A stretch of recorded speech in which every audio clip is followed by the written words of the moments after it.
السلام عليكم ورحمة الله وبركاته. الحمد لله رب العالمين. الحمد لله القائل في كتابه المبين وهو أصدق القائلين. أعوذ بالله من الشيطان الرجيم. بسم الله الرحمن الرحيم. إن علينا جمعه وقرآنه فإذا قرأناه فاتبع قرآنه ثم إن علينا بيانه. والصلاة والسلام على سيدنا محمد القائل الماهر بالقرآن مع السفرة الكرام البررة وعلى آله وصحبه ومن اتبع هداه إلى يوم القيامة. أما بعد. Sahabat Al-Quran yang dimuliakan oleh Allah Subhanahu wa Ta'ala, pada kesempatan yang sangat mulia ini saya ingin sampaikan metode menghafal Al-Quran. Metode menghafal Al-Quran ini sangat penting untuk dipakai bagi orang-orang yang ingin menghafalkan Al-Quran. Tetapi yang lebih penting dari itu adalah bagaimana orang yang ingin menghafalkan Al-Quran menata dirinya, memantapkan kepribadiannya. Oleh karena itu, sebelum membahas metode menghafal Al-Quran, saya akan sampaikan tentang syarat kepribadian orang yang ingin menghafalkan Al-Quran. Syarat kepribadian yang harus dimiliki oleh orang yang akan menghafalkan Al-Quran. Yang pertama adalah dia memiliki niat yang ikhlas karena Allah Subhanahu wa Ta'ala. Karena dengan ikhlas akan memberikan motivasi yang sangat kuat, memberikan semangat yang begitu kuat kepada orang-orang yang menghafal Al-Quran. Jadi niatnya betul-betul karena Allah Subhanahu wa Ta'ala. Yang kedua, kemauan yang kuat, himmatul ulya. Dengan kemauan yang kuat, kesadaran yang tinggi, maka dia akan selalu semangat di dalam menghafalkan Al-Quran karena dia memiliki kemauan yang sangat kuat. Jadi tidak bergantung kepada orang lain. Dia sadar bahwa dirinya ingin tercapai sebagai seorang yang hafizul Quran. Yang ketiga adalah motivasi yang tinggi untuk menghafal dan menjaganya. Orang yang ingin menghafalkan Al-Quran, maka sebaiknya dia memiliki motivasi. Bagaimana caranya supaya dia memiliki motivasi? Maka tumbuhkan motivasi dari dalam dirinya. Ada dua motivasi. Yang pertama adalah motivasi ukhrawi, motivasi yang bersumber dari Al-Quran dan Sunnah Rasulullah SAW, serta nasihat para ulama, nasihat para orang-orang yang menghafalkan Al-Quran. Di dalam hadis Rasulullah SAW banyak memberikan penjelasan tentang derajat yang sangat tinggi yang diraih oleh orang-orang yang menghafal Al-Quran baik di dunia maupun di akhirat. Al-mahiru bil Quran, orang-orang yang mahir dengan Al-Quran, orang-orang yang mahir, orang-orang yang menghafal Al-Quran adalah orang-orang yang mahir terhadap Al-Quran, maka mereka adalah bersama orang-orang, bersama malaikat yang baik-baik. Dan banyak lagi motivasi, banyak lagi penjelasan hadis yang memberikan motivasi kepada orang yang menghafal Al-Quran. Motivasi yang kedua adalah berupa motivasi duniawi, di mana motivasi duniawi ini juga bisa menjadi ukhrawi, tergantung niatnya. Umpamanya dia menghafal Al-Quran supaya semangat, maka dia ikut musabaqah hifdzul Quran. Bukan semata-mata mencari hadiah, tetapi luruskan niat untuk mencari guru sebaik-baiknya dan supaya memiliki kualitas bacaan Al-Quran yang baik dan supaya bacaannya dikoreksi oleh banyak orang. Sehingga dengan demikian dia akan memiliki hafalan yang baik. Nah, jika demikian niatnya, maka yang duniawi bisa menjadi ukhrawi, sebagaimana dijelaskan oleh Rasulullah sallallahu alaihi wasallam, kam min amali dunya yatasawwar fi suratil amalil akhirah bi husnil niyyah. Jadi banyak amalan-amalan dunia yang bisa menjadi amalan ukhrawi karena baiknya niat. Dan sebaiknya amalan ukhrawi salat bisa menjadi duniawi karena jeleknya niat. Begitu juga menghafalkan Al-Quran, karena niatnya yang tidak baik maka bisa menjadi amalan duniawi. Yang keempat adalah disiplin dan istiqamah. Orang yang menghafal Al-Quran hendaknya disiplin, menetapkan waktu. Ketika dia sudah menetapkan waktu, dia harus disiplin terhadap dirinya untuk menggunakan waktu itu dengan sebaik-baiknya. Istiqamah, selalu istiqamah. Ketika dia sudah menetapkan waktu menghafal setiap pagi, maka terus setiap pagi dia menghafal Al-Quran. Ketika siangnya ba'da zuhur dia murojaah, maka terus setiap ba'da zuhur murojaah. Setiap asar, setiap maghrib, terus demikian. Istiqamah secara kontinu. Yang kelima adalah pandai memanage waktu. Jadi kemauan manusia ini ingin meraih banyak hal. Oleh karena itu hendaknya orang yang menghafal Al-Quran bisa menjadikan atau bisa membuat skala prioritas. Membuat skala prioritas dalam waktu, dan prioritas yang paling utama adalah menghafal Al-Quran.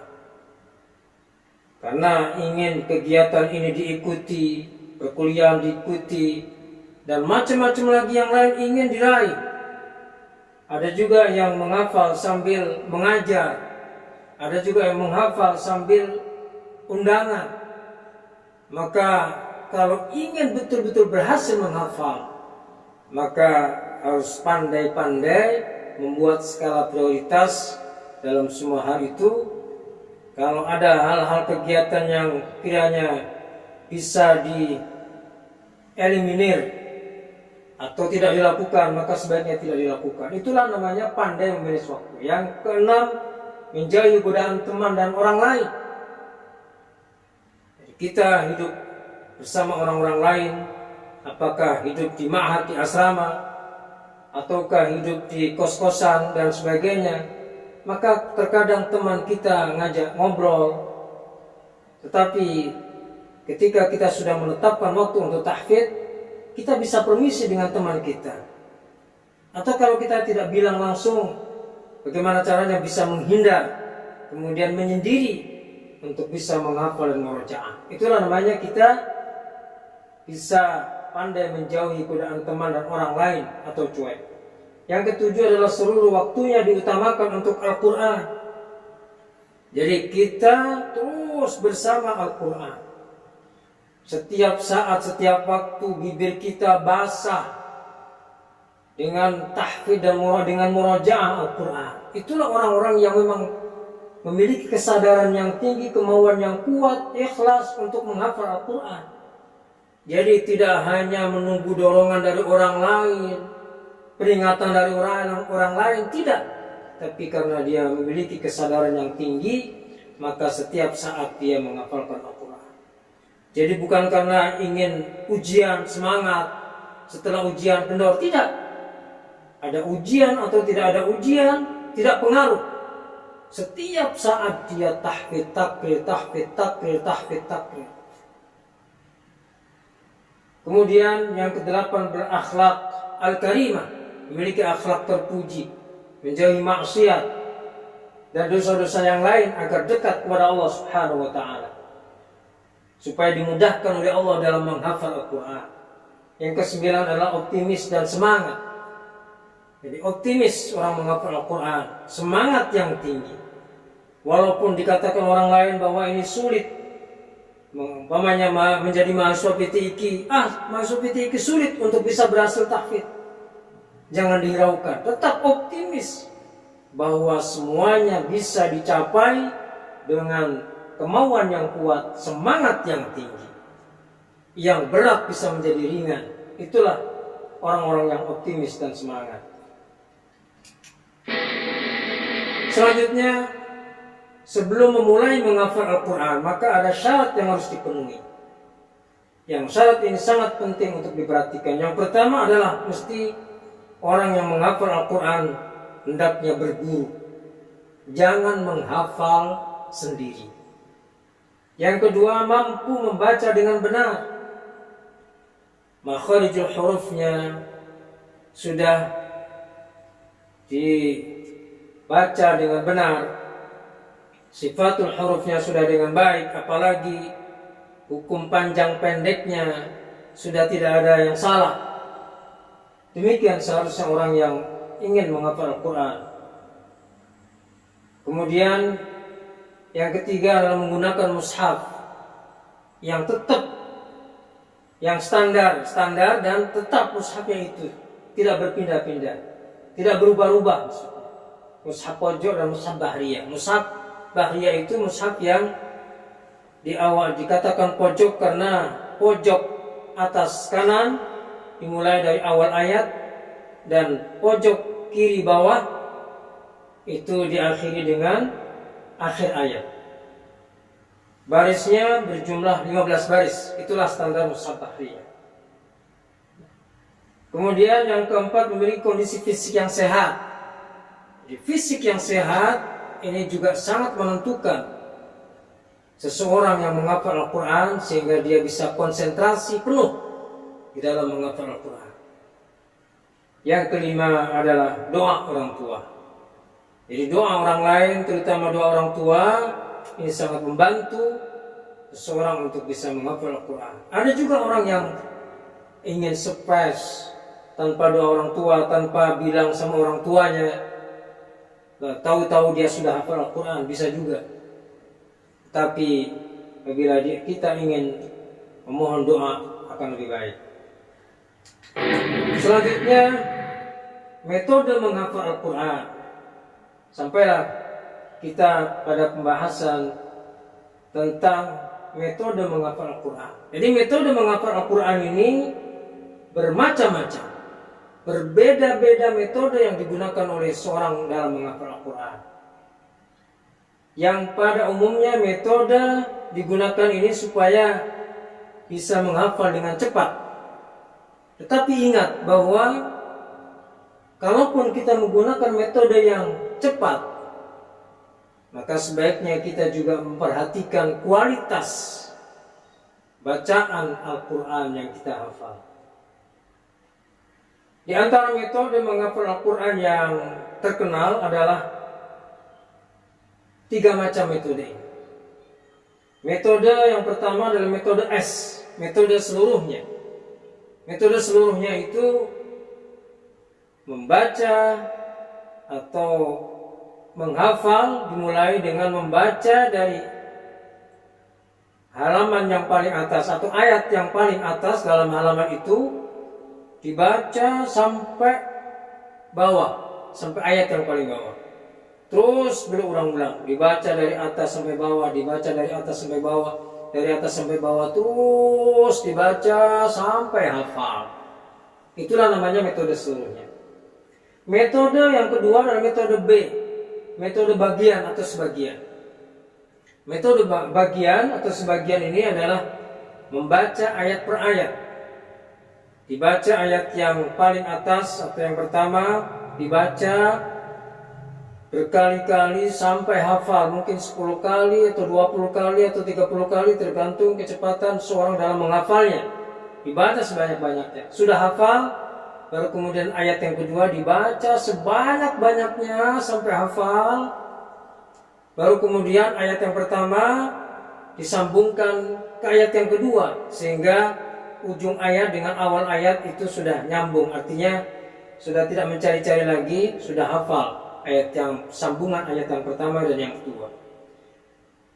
Begitu sudah nyambung ayat pertama kedua, baru kemudian menghafal ayat berikutnya, dibaca sebanyak-banyaknya, kemudian disambungkan ayat pertama, kedua, ketiga, dibaca 3 ayat itu berulang-ulang, terus seterusnya sampai dapat 1 halaman, atau mungkin bisa juga secara standar. Biasanya IQ memiliki kecerdasan yang standar, itu biasanya bisa 1 kali duduk itu mendapatkan 1,5 halaman atau 2 halaman,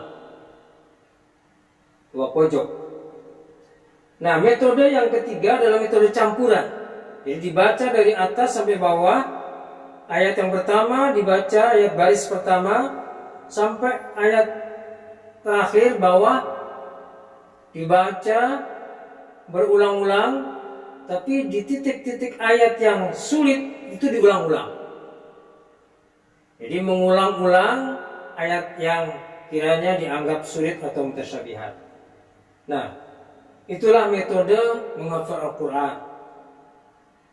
Berikutnya adalah metode menjaga hafalan. Kita sadar betul bahwa menjaga hafalan itu adalah lebih berat daripada menghafal. Menghafal lebih ringan daripada menjaga. Oleh karena itu tidak sedikit atau banyak orang-orang yang sudah hafal kemudian hilang hafalannya karena dia tidak istiqamah dalam menjaga hafalan. Oleh karena itu, bagaimana metode menjaga hafalan ini?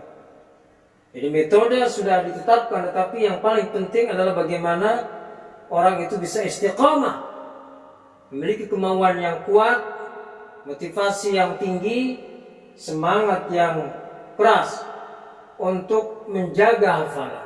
Sebab kalau tidak demikian, maka banyak orang yang terlena tidak menjaga hafalannya, baik itu 3 juz ataupun 30 juz atau 5 juz.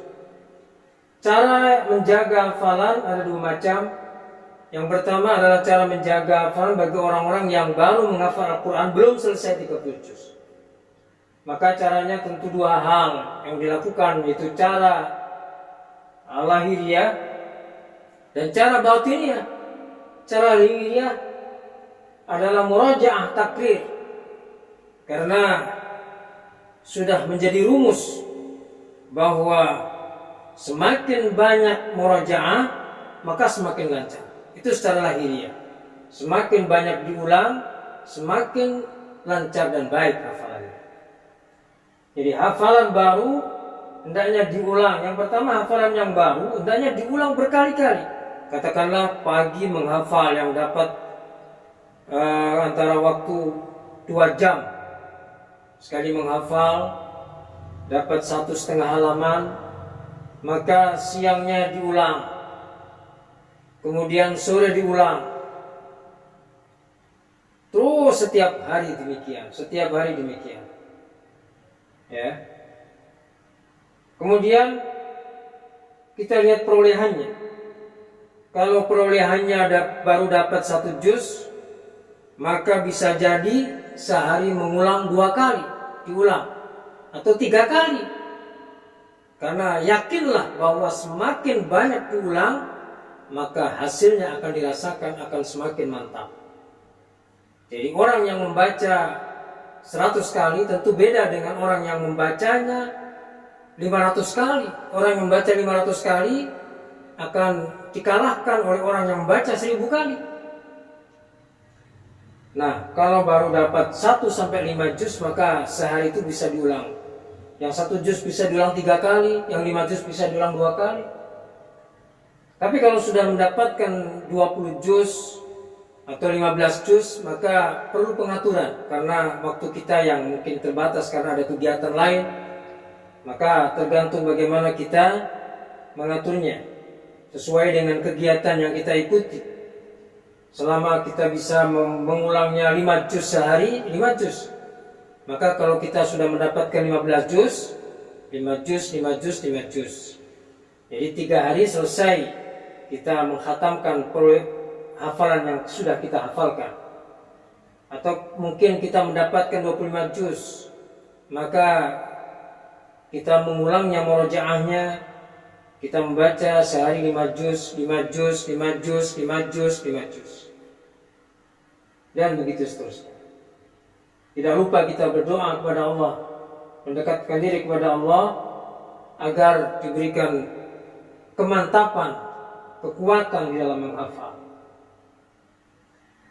Cara menjaga hafalan bagi orang yang sudah selesai menghafal 30 juz, tentu 2 hal juga, yaitu murojaah dan doa. Murojaahnya bagaimana? Begitu baru selesai menghafal 30 juz, maka terus digenjot untuk banyak takrir. Bila perlu sehari hatam sampai 40 hari atau 41 hari atau 100 hari setiap hari hatam. Kalau tidak mampu, maka mungkin 3 hari hatam, 3 hari hatam, 3 hari hatam, 3 hari hatam. Nah itu diusahakan sehingga nanti hasilnya akan bisa dirasakan, kemantapan hafalannya. Nah, yang perlu diingat di dalam murojaah itu hendaknya dibaca dengan tartil, dengan pelan, sehingga hasilnya akan maksimal, hasilnya akan baik. Orang yang biasa membaca dengan cepat, tidak pernah pelan, maka sulit, dan itu memiliki kemampuan hafalan yang tidak bagus. Karena ketika diajak untuk membaca tartil, tidak bisa biasa. Sebaliknya, orang yang biasa membaca dengan tartil, dengan pelan, maka insya Allah dia akan mampu membacanya dengan agak lebih cepat. Kalau bisa memang dibiasakan cepat dan pelan di dalam murojaah. Itulah metode menghafal Al-Quran sekaligus metode menjaga hafalan. Semoga bermanfaat. Hadanallahu wa iyyakum ajma'in. Assalamu alaikum warahmatullahi wabarakatuh.